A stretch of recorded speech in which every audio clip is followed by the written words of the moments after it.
Melinda Wall McGhee was a nurse, a wife, and a mother. She worked nights, came home to sunlight, and lived a quiet life in Atmore, Alabama, until that fateful morning routine ended. On March 24th, 2003, Melinda vanished from her home in broad daylight. No one heard her scream, but there was blood, a lot of blood, and a struggle that told its own story. This isn't the story about a woman who simply walked away. This is the story of a woman who fought and was erased. Melinda worked the night shift at a nursing home, and she had worked at a prison system for a time. She clocked out just after sunrise, drove home, called her husband Troy, and then her mom around 8:30 a.m. By the time Troy returned from work at 4 p.m., everything that made their home familiar was indeed gone. Her vehicle was still outside, her phone, purse, and keys locked inside, just as she had told Troy she'd done by accident earlier that morning. But what waited inside that house wasn't quiet. It was chaos. Drawers were pulled open, furniture overturned, and a dark, unmistakable stain on the floor. Police would later describe it as a scene of intense violence. Melinda didn't vanish. She was taken, injured, and bleeding, gone without a trace. When a disappearance is this brutal, investigators don't start with strangers. They start with the predators. And in 2003, two names loomed like phantoms over the Gulf states: Jeremy Brian Jones and Derek Todd Lee. Jones the drifter, the hunter, the man who prowled Alabama's back roads. He had murdered Lisa Nichols just miles away. His methods were sudden, personal, and vicious. Could Melinda have answered her own door to him? Maybe he claimed he needed help. Maybe he smiled at first. Then there was Derek Todd Lee, the Baton Rouge serial killer who moved like smoke between Louisiana and Alabama. One of his victims, Randy Mabrewer, vanished from her home. No forced entry, no body, just the echo of violence. Could Lee have crossed the state line, hunting again? The MO fits, but still, no proof, only a pattern. But not every monster comes from the highway. Melinda didn't just work in homes and hospitals. She once worked inside a prison, a place where violence waits just beneath the surface, and names stick in memory much longer than they should. It's never been proven, but investigators had quietly considered the possibility that Melinda's abductor wasn't a stranger, but someone who had once seen her through the bars. Maybe a former inmate who remembered her face, her kindness, her schedule. Someone who waited just long enough for her guard to drop. When Troy came home that day, he found one other detail the police still can't explain. A handwritten note. Just 2 words. Call work. No one knows if Melinda wrote it before she disappeared, or if the killer left it behind. Maybe a deliberate taunt, knowing it would mean nothing, and yet everything all at once. And then there's the impossible question. How do you remove a woman who's fought, screamed, who's bleeding, in the middle of the broad daylight without being seen? That's what haunts investigators even now. Whoever took her didn't just kill, they planned, and they vanished. Was it Jones? Perhaps Lee?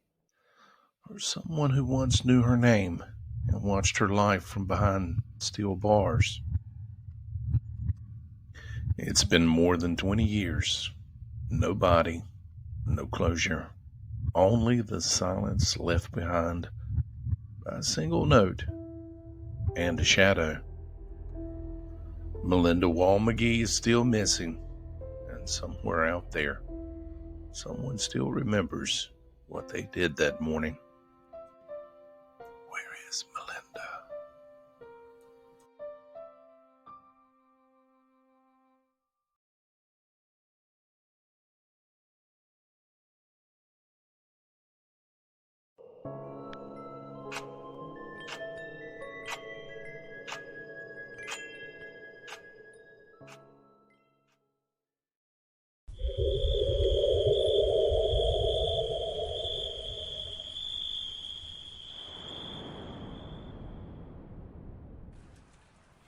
In the summer of 1980, the heat in Birmingham, Alabama, clung to everything, like old secrets. And inside apartment 6B at the Eastwood Public Housing Complex, 13-year-old Carla Corley settled in the worn cushions of her family's couch to watch television with her mother. Just an ordinary August evening. Until it wasn't.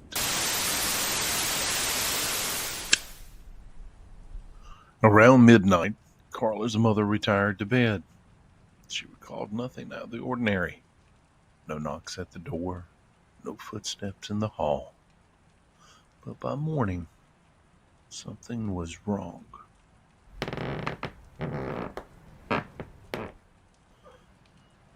When her mother awoke around 4:30 a.m., the apartment door stood wide open.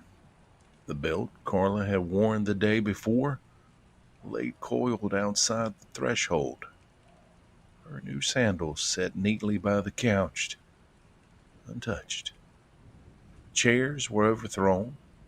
A glass bottle had been knocked over onto the floor, its contents seeping into the rug. But Carla was nowhere to be found.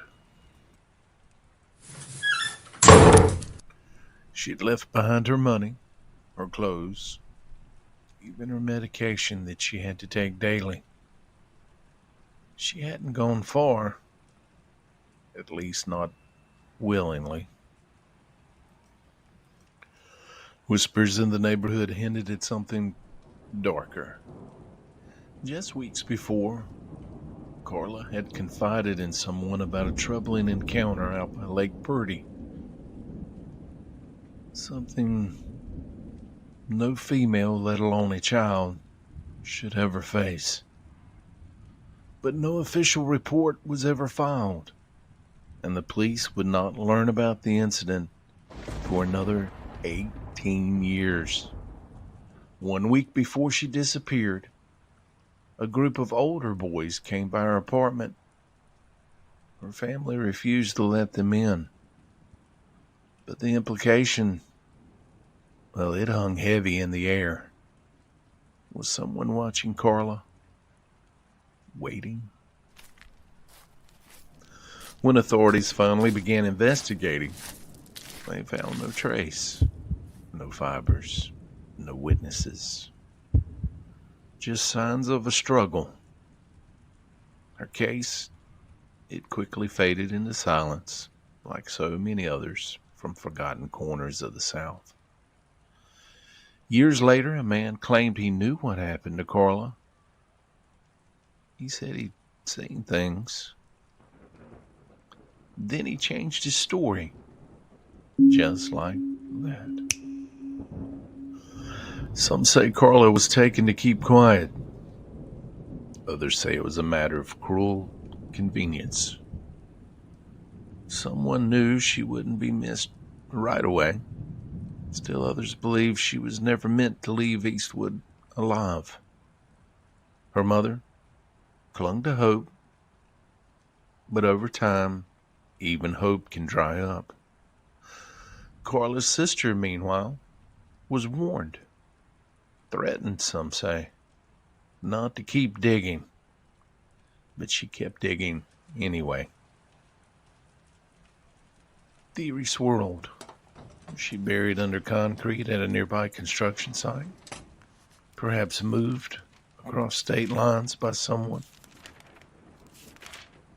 Maybe the case had been purposely buried. Evidence erased by someone with power in Birmingham's underbelly. In time, Carla was legally declared dead. But among women who lived in Eastwood during those years, her name still haunts the quiet. The air there seems heavier, as if the truth was never meant to leave. Carla would be in her 50s now, but for those who remember her laughter, her stubborn streak, her new school supplies waiting for 7th grade, she remains frozen in time. A girl stolen by the night.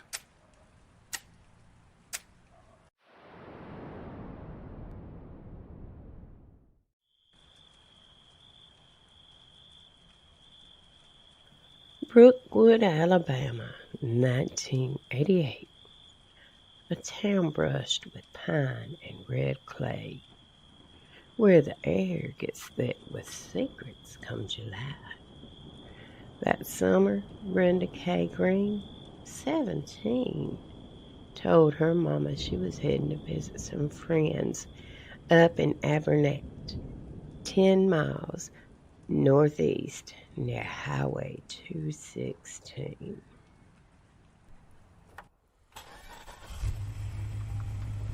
She caught a ride with a boy, one of those friends who knew the back roads well and said little too often. They made it as far as a weather-worn house across from Hosmer's Grocery.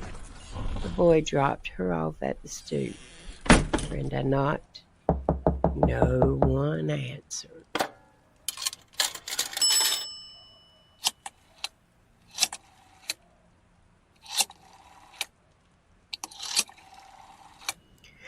She waited and waited.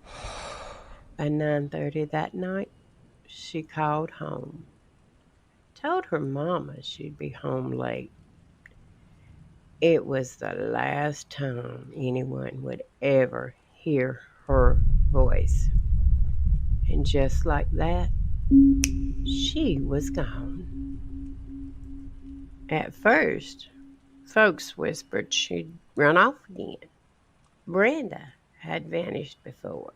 After all, she was a restless soul, troubled by small-town expectations and boys with fast hands and faster lies. But this time felt different. She left behind no bag, no trace, no goodbye. She'd always come back before. This time, she didn't. Days passed, then weeks, then years, and with the silence came stories. One theory, though never confirmed, but whispered through porch screens and barroom shadows, claimed Brenda had stumbled into the path of a local family with deep roots and darker dealings. A certain surname came up more than once, one tied to bootleg whiskey and a string of missing girls dating back to the 60s.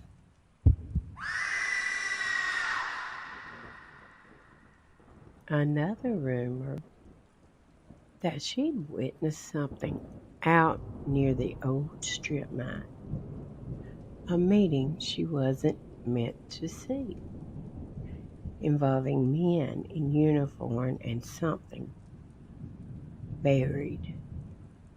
There were even talks of her being seen hitching near the state line, barefoot and dazed. But no report ever stuck. No sighting ever held weight. In the absence of truth, only one thing remained: the porch where she vanished. Neighbors say on certain summer nights, the streetlight across from Hosmer's grocery flickers without cause. Some say they see a figure leaning in the shadows, watching, waiting. Brenda Kay Green was declared missing under suspicious circumstances, but no arrests were ever made. No body was ever found. Her mother, bless her, still leaves the porch light on. So if you find yourself down Highway 216, keep your eyes on the shoulders of the road, because somewhere out there, the girl on the doorstep is still waiting.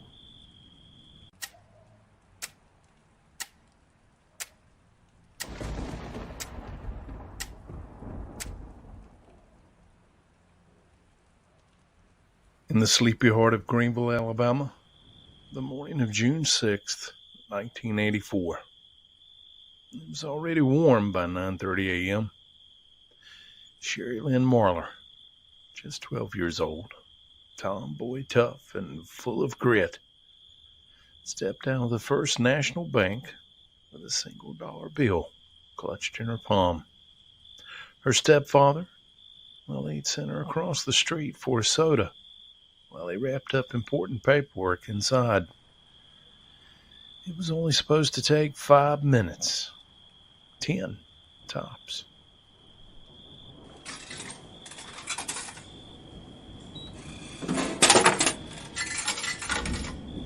She was last seen crossing toward the Chevron station, wearing a red t-shirt, blue jeans, and sneakers, and she vanished into the still southern air. 15 minutes later, her stepfather returned to the pickup. No Sherry, no footprints, no can of soda. Just the rising heat and a peculiar, unsettling silence. At first, the law believed she might have just wandered off, a misstep, maybe a runaway. But that theory didn't set right with anyone who knew her. Sherry had left behind her purse, her favorite things, and it was an afternoon she'd been excited about. Her grandma was baking pie, and her favorite TV show was going to be on later that night.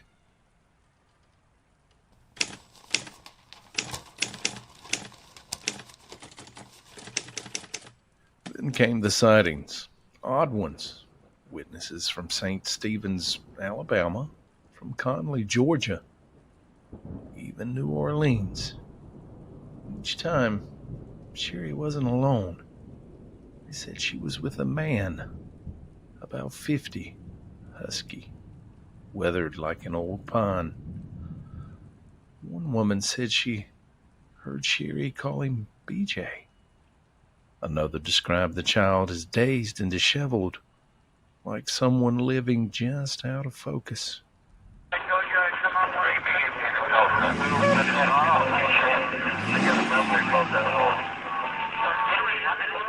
Whispers began circulating, not just of strangers and abductions, but of shadows within. Was Sherry targeted because she was alone? Or was there something she knew or saw that summer morning that someone needed silenced? A few locals muttered about old truck routes and makeshift campsites off two-lane highways. Others spoke of men who drifted through town, just like ghosts, familiar faces with no name. One tip even suggested Sherry had been smuggled across state lines, trafficked under a name not her own.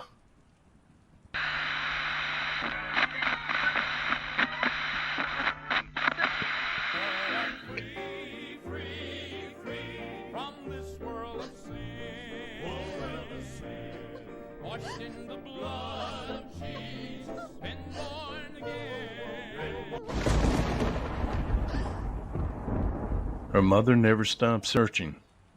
Decades later, she still swears Sherry's out there somewhere, waiting to come home. And sometimes in the early morning hush, she swears she hears footsteps just outside, like a little girl walking back up the gravel drive. But Sherry Lynn Marler's name remains etched into Alabama's long memory of vanished children, lost under the weight of heat, time, and unanswered prayers.